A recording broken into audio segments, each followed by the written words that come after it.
ช่วงก็คุยเดียววันที่ฟ้าฟังว่าเช่นที่รู้คุยอะไรอ่ะอันละก็ฟ้าอันชิมตามาเสียโจเซฟ้านี่น้องนี่ทำในตัวใครละอันละก็ฟ้าอันชิมเชี่ยจวน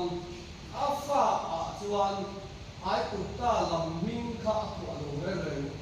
เรื่องไรมิงข้าอันตัวลุยเรื่องนักไม่แต่รายที่งานพวกเวลานักไม่อยากให้รายที่งานส่วน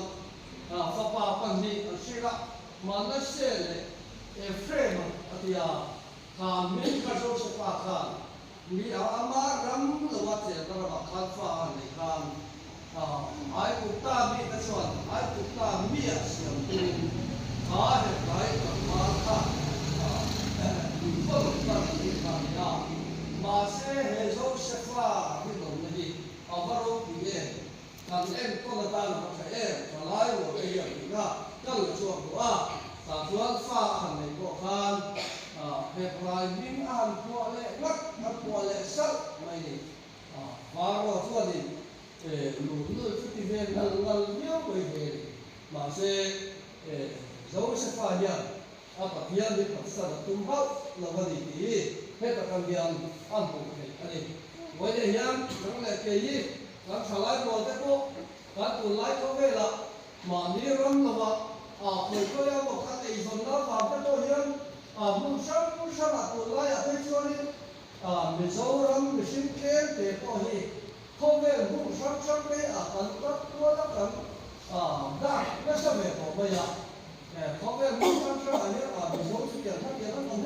ที่เจอเลยที่เจอผมไม่อยากมิโซรัมมิชิมเคนเตะเขาหนุ่มเขาว่ากันเลยแล้วสักคนไม่อยากชูที่พวกเจ้ากันละกันเสียละ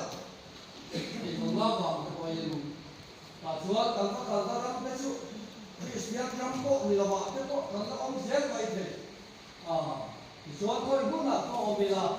มามีรำละว่าก็มีละโจเซฟ้าอย่างการปฏิญาณกับอิสวคริสต์เนี่ยอาศัยดังนั้นทุกๆปีเนี่ยถ้าเราเปลี่ยนทางไหนจันกระดิ่งช่วงนี้ชวนดิ้งกระนำตัวเองก็ได้บวชใส่ไปโดนติดตามานี่ก็ได้สอบไปหมดแล้วโดนนี่เฮ้ยเซเว่นนี่ละชอบไหมโจเซฟ้าก็เป็นคนตุลาการไปหมดตั้งใจจะไปบริสุทธิ์มีโลกหลังนั้นสักอันนี้ไปหมดแล้วไปโจเซฟ้าดิวิเรื่องอินกัสยามารังเราบอกที่ตัดอย่างนั้นแล้วก็เทียนเสียวกับการที่น้องแต่ที่น้องเทียนที่ห้องนี้กันที่เวทีนึงแต่ถ้ากันเทียนซ้ำได้บ้างนะprofessor เองก็บอกเขาเป็นสการะพวกนี้ก็รู้คุยตักกันมันเสร็จสบายสิ่งที่หัวเราชวนปฏิญาณทุกๆที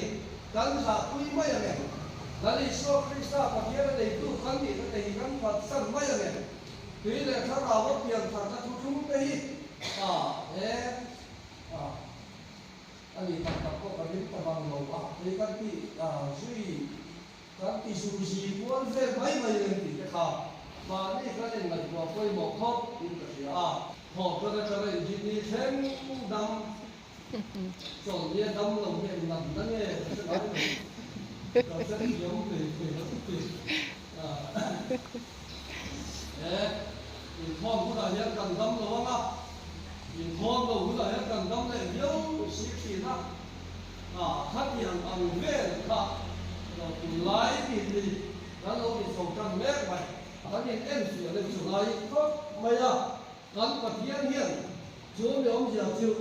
การผู้ใดยังจะได้เข้มเตี้ยที่นั่นการผู้ใดยังผู้ใดจังเราเตี้ยละเขาเป็นที่เฮียนการมุ่งเรียนว่าขัดเตี้ยละเราตั้งโซ่ขัดเตี้ยเสียกันนี่ค่ะช่วยอภิรัมย์เจียนเองเพราะฉะนั้นการไล่การเบรกก็ช้าอย่างส่วนนี้ก็รับปารุกันบอกกันหลังโป๊ะกันไหนตัวมันหลังเราว่าเขาละบังคับส่วนก็ได้เรื่องเรื่องนี้สุ่มสุ่มกันบัวย่ะมาเสถ้าเราบี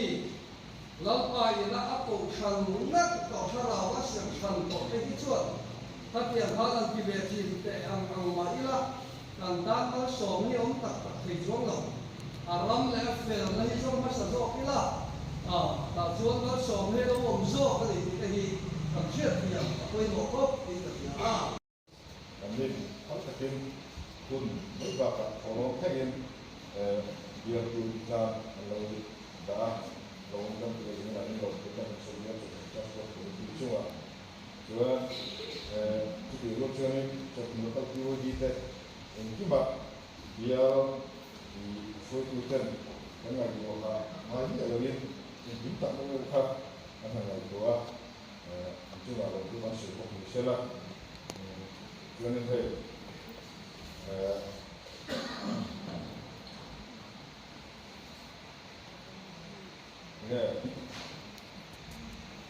kan mau phần nhiều đó không dia có là thế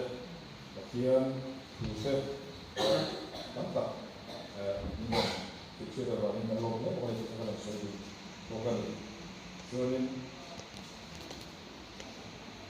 ngoài ra thì sao này giờ kita menurut ini dan secara substansial dia terpaksa berbeda harus mengakui masuk dalam tujuan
lalpa kantuna bain kallo bain lom tu kan ran soye